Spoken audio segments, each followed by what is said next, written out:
Kai tik Shimano pristatė Q sistemas, galvoju, nu dabar tai bus.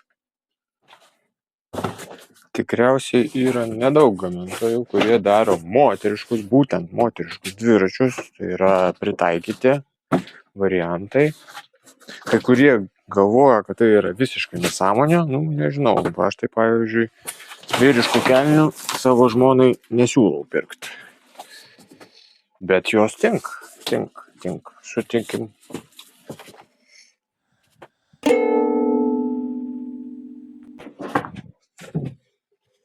City Terrain Mountain. Pirmą pamačiau pedalus tuo ir rėmus. Dėžutės jokios nėra. Tai čia jisai jau aprinktas. O, net atšvaitai prisukti. Geras. O, šiandien bus CTM. CTM. Slovakas. Ar Slovakė? Ok, Shimano stebulės. Net nepervirštos. Opa, patikrinau stabdžio užveržimą. Atsileidęs, nedaviršta. Vairo paviršius labai lygus, net blizgantis. Ir iškišos tvirtinimo vieta irgi lygiai. Tai rekomenduoju uždėti antifrikcinę pastą. Pasižiūrim, kokie čia guoliai. Vairo kolonėlės. Kasetiniai. Gerai. Vairo kolonėlė konusinė, o tai vadinasi galima sumontuoti normalią šakę. Sakykime, normaliai veikiančią, kokią orinę, kad ir pigiausia RockShox, bet jau bus visai kitoks važiavimas. Šiuo konkrečiu atveju yra spyruoklinė. Neva tai galima pasireguliuoti kietumą, bet tas kietumas reguliuojasi, atima suveikimo momentą. Nežinau kaip paaiškinti, bet šakė pradeda veikti bjauriai. Kuo geresnė šakė, tuo lengviau jinai startuoja. Suveikimo momentas, kuo švelnesnis. O toliau ten jau kietumas ir panašiai.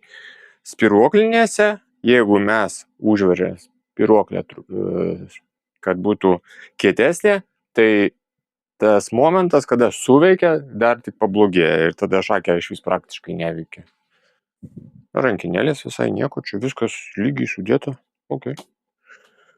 Gal ir netaisysiu, gal šiek tiek nuleisiu, pažiūrėsim.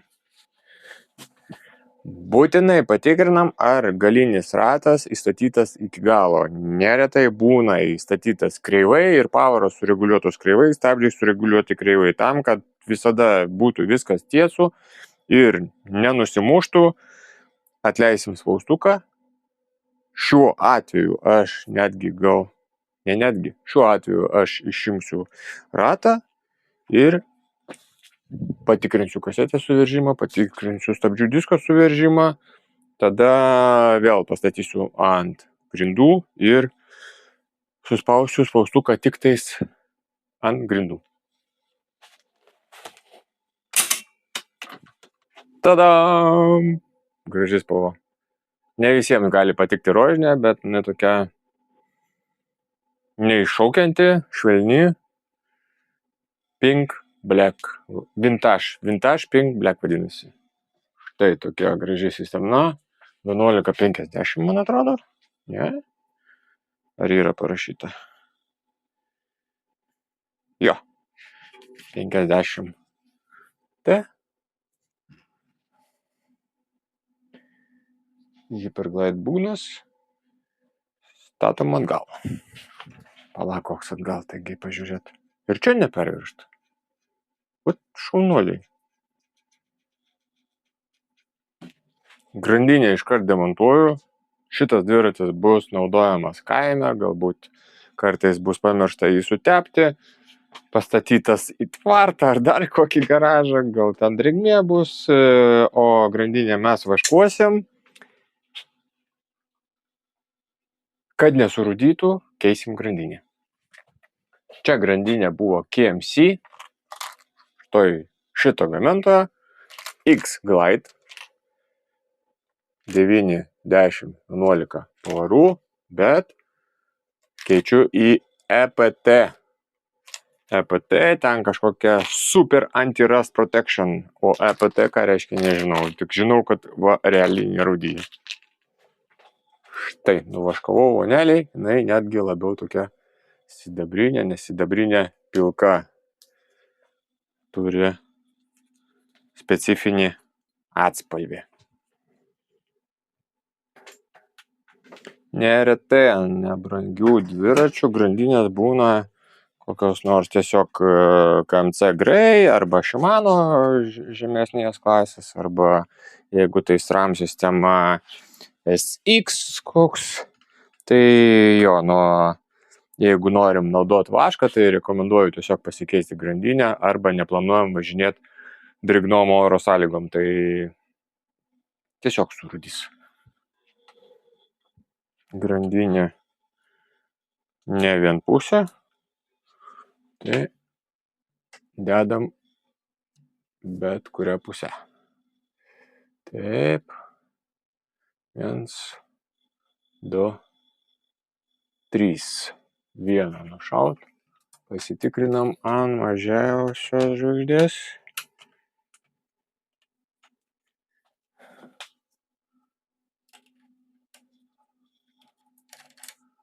Galima, aišku, būtų pamatuoti su originalia grandinė ilgį, pažiūrėti, bet tai ne mano metodas.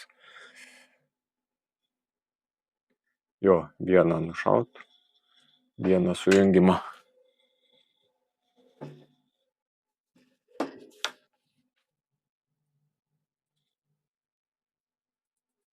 Aha, vienoje vietoje neatsisėdus į savo vietą.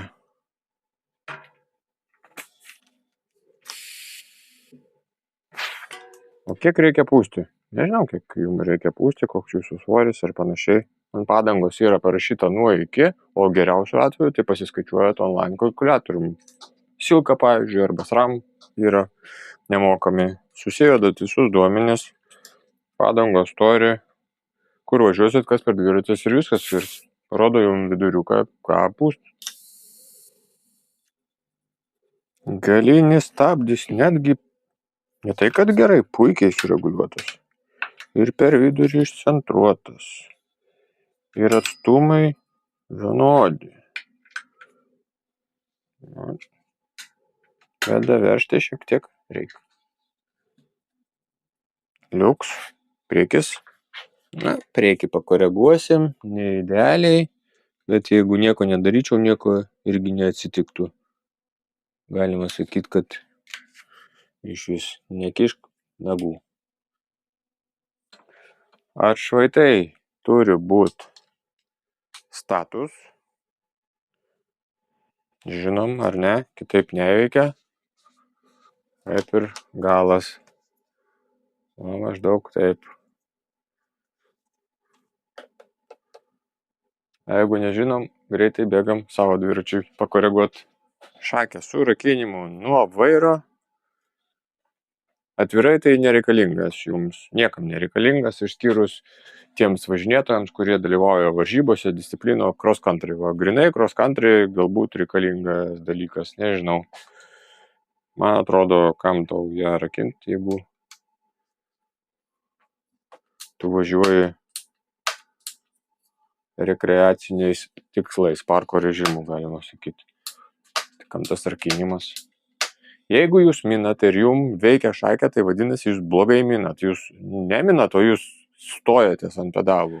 Mindami jūs turit šiek tiek ir prisitraukti tą dviratį. Turi visas koras dirbti, visas kūnas, organizmas, kaip cielas, o ne. Ir su užrakinta šakė nerekomenduoju važinėti, nes greičiau išsidaužo visos tos įvorės, per kurias slankioja mūsų amortizacinė šita šakė, kojos, ir prie gero tai nieko neprivedu. Šiek tiek spūstelim, kad susėstų šarvas. ir tada reguliuojam, nes jeigu nesusodinam, tai greitai viskas išsiderina.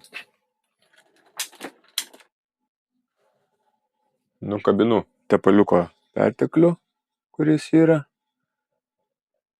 čia įkištas į spyruoklytę.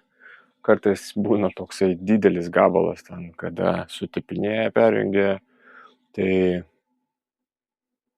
negerai, arba traukia purvą ir čia toksai gūzas pasidaro purvo, arba jisai iš vis nukrenta, pavyzdžiui, plaunant dviratį, kažkur pradeda migruoti, ant žvaigždžių, ant stabdžių papuola, nereikalingas jisai čia, tas minimalus kiekis jo, jis reikalingas, bet šiaip čia yra perteklius, nuvalom. Neretai yra pamirštama, kad reikia ir perjungia aukštį sureguliuoti, ten kitaip vadinasi B-tension, ir Shimano yra gerai prigalvoja, iš kitos pusės yra brūkšnys, ties kuriuo turi būti didžiausias dantratis. Tai šiuo atveju ten yra parašyta 46 kasetė arba 50. Tai va, sureguliuoto nebuvo. Poweros plus minus kažkaip tai veikia, bet va, aukštingumo nebuvo. Kai aukštingumo nėra, truputėlį nekorektiškai veikia.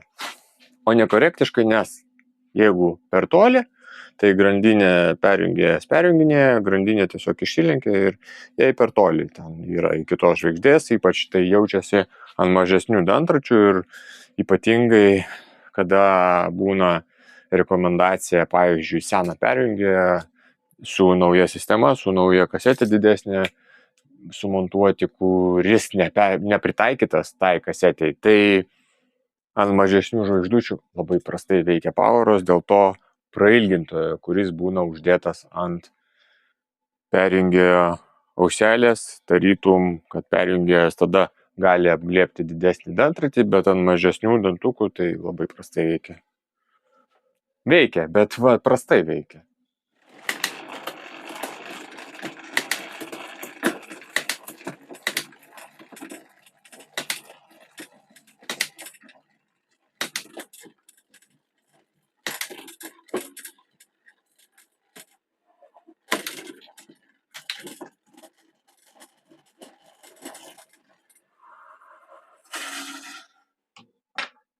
QS sistema švaistiklių velena turi sumontuota atvirkščiai, negu iki šiol mums buvo Halotek įprasta sistema ir guolio reguliavimas vykdomas tokia poveržlė.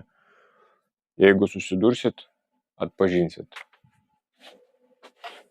Surinkimas baigtas, sureguliuot praktiškai nedaug dalykų reikia, kažkokių labai čia žinių stipriai nereikia.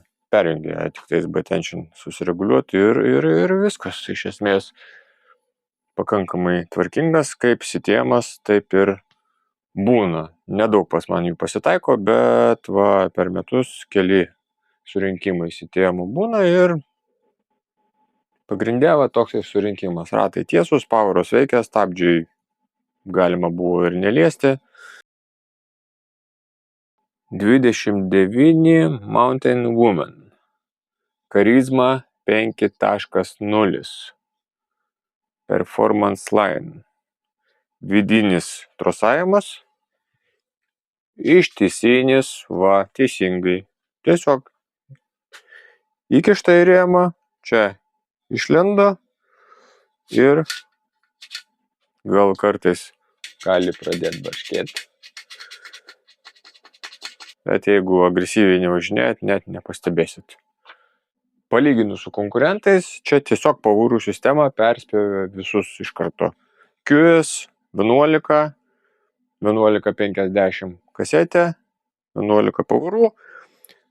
Normalų švaistikliai, QS buvo dar pigesni variantai su nedemontuojama žvaigždė, čia demontuojama, tai ateityje čia yra daug vietos, kur plėstis, galima didesnį dantratį montuoti, nereikės jokių čia švaistiklių keitimo. Rėmas gražus, nudažytas, atrodo kokybiškai suvirinimo kažkokių tai defektų, kol aš jį čia sukiau, reguliavau, nepastebėjau. Iš esmės suvirintas gražiai. Zero stack, pusiau integruota vairo kolonėlė. Gerai. Nežinau tik tais kokio standarto, tikiuosi, kad 44-56 pats populiariausias ir ateityje problemų mums nekels. Iš smulkmenų labai malonu, šitiem dviračiai visada turi tokius užrašus ant iškišų, ant vairo, rankenėlės, visur yra jų ženklinimas, toks ženkliukas šitiem smulkmena, bet malonu. Ratlankiai irgi lygiai taip pažymėti ZX Lite Etterto 622 ant 19. 622 reiškia 29 arba 28 ir 19 vidinio pločio. Mažokai. Paprastas kalnų dviratukas. Kainą galit pasižiūrėti patys. Aš manau, kad konkurentų jam nėra. Va, įvertinus stebulės, pavarų sistemą, rėmą, ištisinį trosavimą, vidinį, vairo kolonėlės kasetiniai guoliai, šakė. Šakė ne kažkoks tai stebuklas, bet ne pati pigiausia XCM 32 mm kojos. Rakinimas gal kažkam tai reikalingas. Nežiūriu aš minusų QS sistemoje, kažkaip apart svorio, bet va, elektriniams dviračiams arba nebrangiams dviračiams, tai tas svoris, man atrodo, apie nieką. Veikia puikiai, technologija puikiai, perjungėjas su sankaba, guoliai patys miniklio velnio guoliai centro, tai čia Halotech MT501 24 mm, tai galima iš esmės įkišti bet kokią kitą sistemą. Privalumas, kad 1.11, viena pavara priekyje, jokių 2, 3 pavaros. Iš viso atsisakykim tokių dviračių, nežinau, kam jie reikalingi. Turistams. Va, turistams galbūt reikalingi. O daugiau tai nepigiausios padangos, VTB Ranger, taip nebrangios, bet ir ne kažkoks tai dugnas. Stebulės TX505. Įdomu. O čia QC300, tai TX505, tai yra senai gaminama stebulė, realiai nebrangi, bet jos veikia.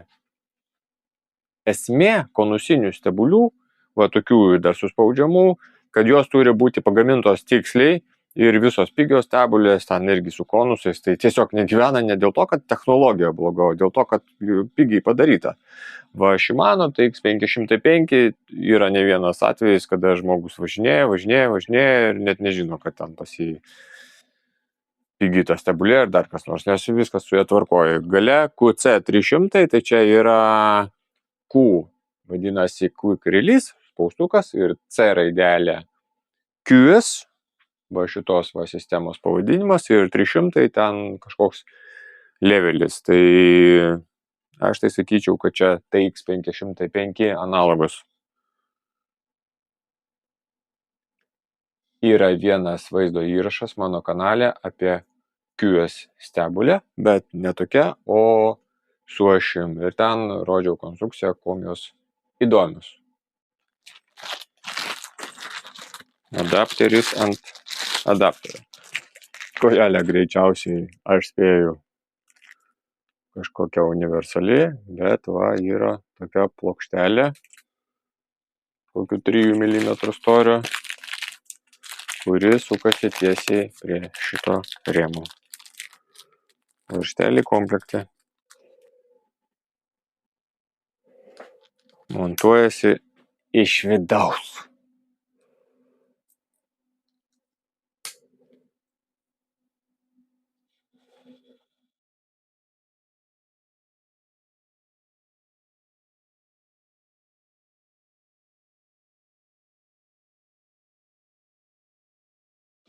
ratų su spaustukais, tuo pačiu ir rėmų su spaustukais.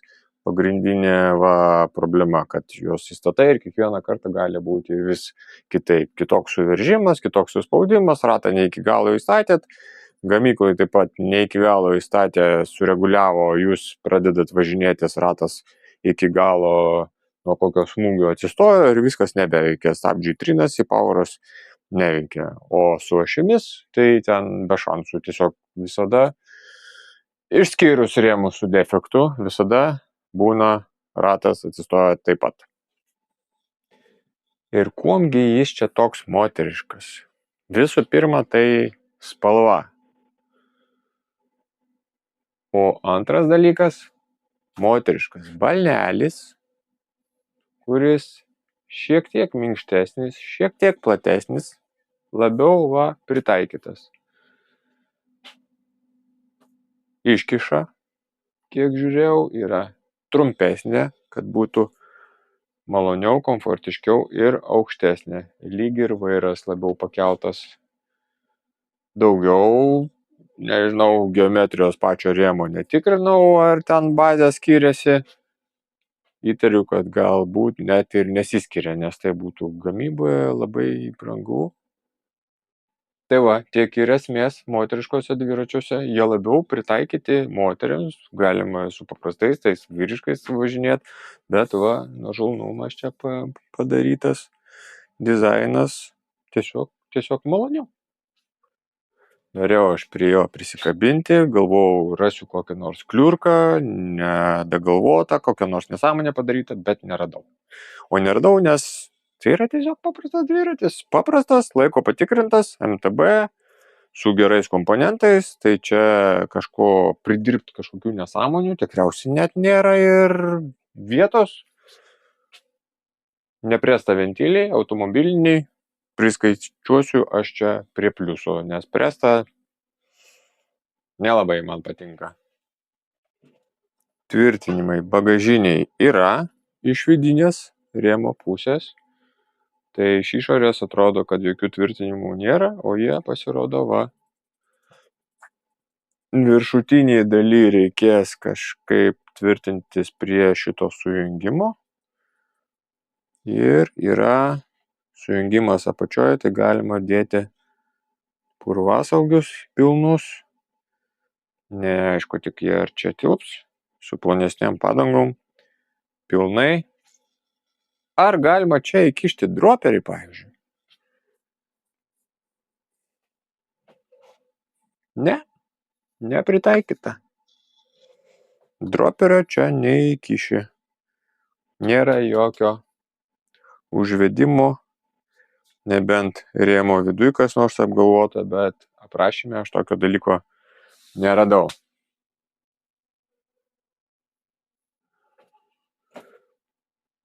Palikta skylė ir čia išvedimas, tai čia variantams su 2 pavarų sistema priekyje, tai pigesni modeliai, ten ne tik stabulės, pavarų sistema kasetė mažesnė ir priekyje būna 2.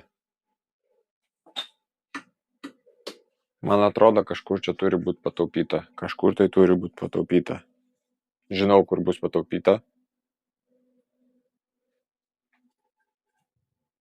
Bet tai greičiausiai nebrangių dviračių ypatybė. Paprasti, plieniniai, dažyti stipinai.